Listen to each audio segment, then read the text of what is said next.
back, guys. We are now at episode 4 already, and today is going to be a little bit different. We don't have a set of 3 champions like the last 2 or 3 episodes, but now we're actually going to go 2 days of just Galio, and we're going to finish 1 champion at a time, because that just makes it a little bit easier for me to edit and everything, and I can also produce more content more quickly for you guys. Galio, full tank, hybrid AP. I wasn't sure how to play it. We had a little bit of an idea, and yeah, we started cooking as always. Needed to adjust a little bit on what we built, what kind of runes, and day 11 started off rough. The first game just felt awful.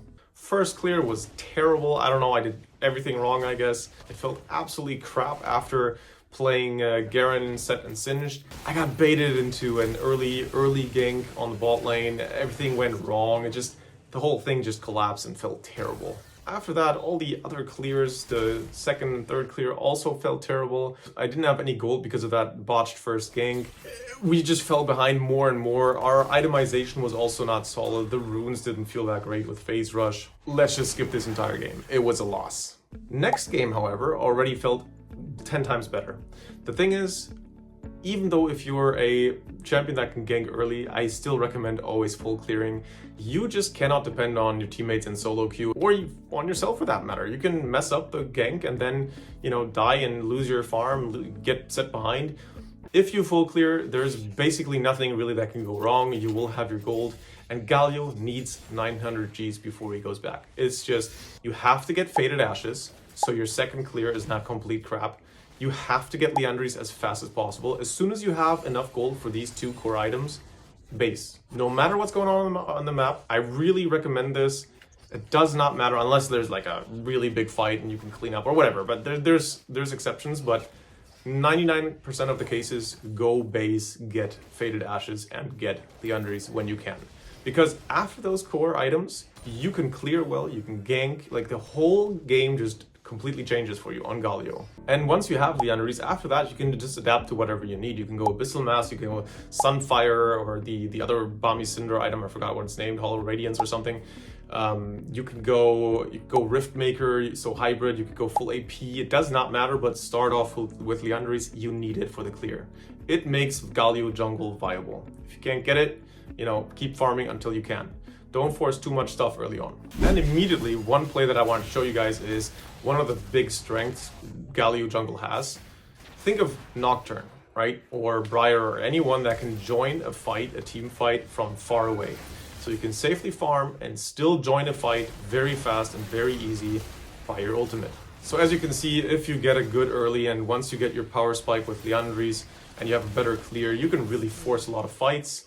And we immediately got MVP this game and had really good situations and good team fights, and just overall had a good impact on the game. What a difference a full clear can make, and knowing how your champion reacts to certain item power spikes. The next 2 games also went pretty good. Now that we have the right runes with Aftershock, and we know that our power spike is Faded Ashes and Liandry's, we need those items. Once we have them, we can do a lot more on the map and have good impact and join fights, fight for objectives. I think that's actually where Galio also excels a little bit, like these early skirmishes. One downside is though, with a lot of these off-meta picks, we had this with Singed, we had this with Ezreal, and now also with Galio, you are very susceptible to early invades. You can't really defend yourself. You have good CC, but you're reliant on your team. Your early clear is terrible, right? We covered that. So if the enemy abuses that, you are kind of screwed. Like we're gonna see here in this clip, for example. Okay.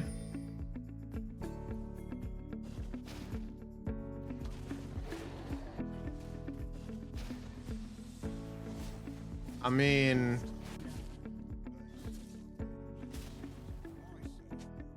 yeah. Okay. There's not much you can do against Warwick. You just essentially have to give up the camp, recall, and try to get your farm elsewhere. Try to get your 900 Gs to get Faded Ashes, and then keep clearing. The last game of the day was an absolute banger, crazy game, and I think is the best game to really show the value Galio has. We had a terrible start, and then we also had a really unfortunate misplay, which in the end led to our Wukong mental booming. The standard League of Legends experience, someone going nuts and mental, even though the game is perfectly fine. But yeah, Wukong didn't really enjoy his time on the Rift, apparently, and he started, following me around, doing my cams, refusing to play, the standard. But that didn't discourage us, not in the slightest. We kept looking for good fights, looking for team fights, looking for little skirmishes where Galio is just unbelievably strong in, especially early to mid game. And then we got some good team fights, we crawled ourselves back, made some picks, and then in the end, we actually made a freaking comeback. Insane, fun game. We did our mental, despite Wukong trolling, we all kept playing and actually won the game. Then day 12, just like the last day, started off rough. I don't know what it is about the first games of the day, but you guys probably know this just as well as anyone that plays League.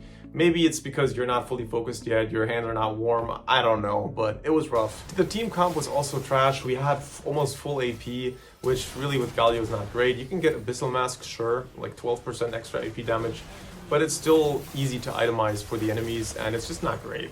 And then it wasn't just the team comp, we also had zero synergy. The teammates were awful, everyone played bad. No one played for each other, they were all just playing for their own game, and there was just no team play in a team game.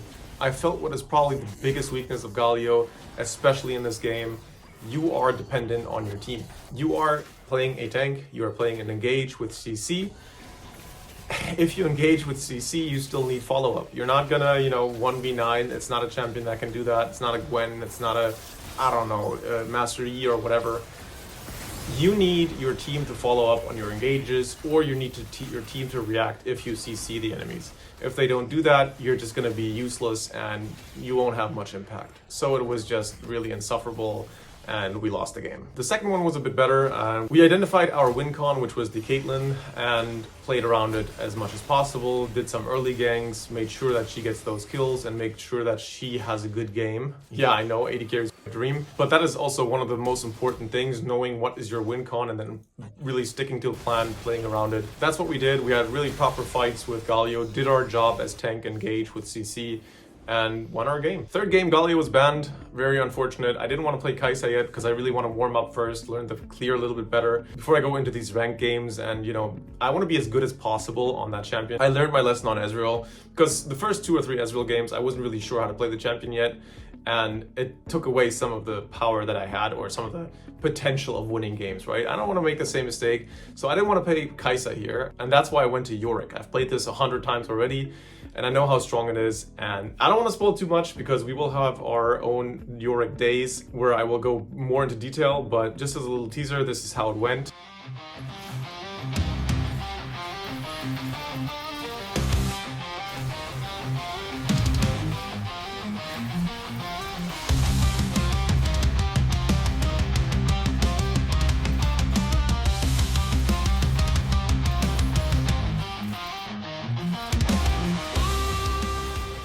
Fourth game was then, again, very, very frustrating. We had insanely good fights. The potential of Galio was right there.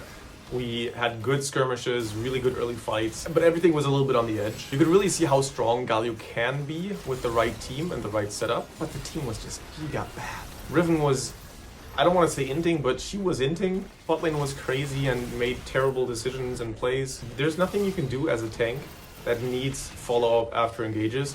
If your teammates play like this, there's just not much you can do. You can't force objectives, you can't really win 1v1s. Yeah, we had some good moments in this game, but nothing I could do. No chance to win that one. Then after that, we had another insane game showing how strong, it's the exact opposite from the last game. If I have a good team that follows up, it's crazy what Galio can do and how much impact you can have. We stomped. This was just perfect showcase of how OP Galio is as a champion with the right setting and the right team behind your back. Also, we went for a tanky AP build, so not tanky as such with tank items after Liandry's, but also some more AP items like Riftmaker. Felt amazing. I think that's actually the best build. Going Aftershock, then Liandry's Riftmaker, Abyssal Mask, Hourglass. You have enough AP to really make a dent and, have some damage. But you're also still very tanky, annoying with Hourglass and Abyssal Mask, and just a lot of value for your team. Solid build. Maybe even the best build. I would have to test it more to see which feels better, tanky items or AP tanky. Then the last game, I don't like these kind of games. The last game was a typical Platinum Clown Fiesta. It was... everyone just kept fighting left and right, A-ramming. There's no macro. Everyone just, wanted to brawl and clash into each other. People just, I don't know, man. We didn't go for objectives at all. Everyone was just fighting and getting caught. We had moments where we clawed ourselves back into the game. We were close to winning, then someone gets caught again. Just horrible macro and a lot of feeding. 16 deaths on the brand support, bruh. All this getting caught before crucial fights and objectives. It's just, boy, it was so exhausting. And then on top of that, I had the genius idea, or well, I promised my chat to play full AP at least once on Galio, and since it was the last Galio game that we had left over, I went full AP, and I think that's also the reason we lost. I think I could have carried this team with, you know, a tankier build, because there were a lot of situations where we didn't really need damage, we just needed a front line. And yes, it was fun, and yes, I had a lot of damage, but there were situations where I just got exploded. They had a lot of CC, and then they just locked me down, and I dropped way too fast. So yeah, it's also on me, but the entire game was just terrible. Now, similar to the last episode, U.GG didn't really update yet, so I can't tell you the exact numbers for my win rate and my LP gains and where I stand, because it hasn't updated yet. We're at 9 games with Galio, as it says on the website, and we are at 6 wins and 3 losses. I think we have overall 6 wins, so 60% win rate, with a KDA over 5, which is really, really good, and just goes to show how much value this champion can have. Overall, we made around 80 LP plus. Again, there's 1 game missing, so there might be a little bit less LP gain, but I think overall, solid numbers, decent champion. Has its downsides for sure, very slow clear, very dependent on the first items, and very dependent on your team, which are all things that I don't like, but it is for sure playable. If you are a Galio enjoyer and you're, I don't know, below Masters, I would say, definitely you can play Galio, and I would advise going for the tanky AP version of a build. As things stand, we are now Platinum 2 with 57 LP, so pretty close to Emerald, with an overall win rate of 55%. Which I think is overall pretty good considering the champions we've played so far with Ezreal, Malzahar, you know, that kind of stuff. There's going to be 1 or 2 more tricky champions like Kai'Sa next up, and also maybe Urgot might not be the easiest to climb with, but then we're getting to some heavy hitters, and I think we can start climbing faster. The end goal is for sure Diamond 100%, maybe even Master, but you know, let's take it one step at a time. So final thoughts on Galio Jungle. Fantastic pick in early skirmishes and little fights, decent gank potential, good overall in this current meta, you know, a lot of items you can build that are very, very strong, good in team fights, and that's also part of the meta right now with all these new objectives with Arakan. Decent on objectives, can't really solo objectives that well, even on grubs he's kind of slow. Drake is terrible. Don't do it alone, make sure you have your team to back you up. Very strong mid game, very, very strong mid game, but as strong as he is in team fights with a good team, he's also extremely bad with a terrible team, right? You can't solo carry, you need your team to back you up. You are the tank engaged with CC. You need to know when to go in, and then you need to trust your teammates to actually follow and use your CC and the time you give them being the frontliner. Biggest issue, most likely the team dependency, plus the weak early clear, and also your dependency on getting your items, especially the first item is super, super crucial, so you can actually clear and fight decently. And then also adding to that bad early clear, you can also get invaded quite easily. Since you have a slow clear and you're weak in a 1v1 and you have no escape, good junglers that are playing aggressive champions will make your life hell. And especially if you have scaling lanes that are not going to help you or not going to move for you, it's not going to be fun until you have some more items to comfortably clear and defend yourself. Biggest upside in some of the most fun moments though, the ult, it's kind of like Nocturne with a higher cooldown, but you can join a team fight, surprise the enemy, counter gank, and just be all over the map at once and have a lot of impact that way. That pretty much covers it. Thank you guys for watching, I really appreciate it. Next up, guys, is going to be Kai'Sa Jungle, and that will be a challenge for sure. So stay tuned for episode 5 where we will cover Kai'Sa Jungle and play 10 games.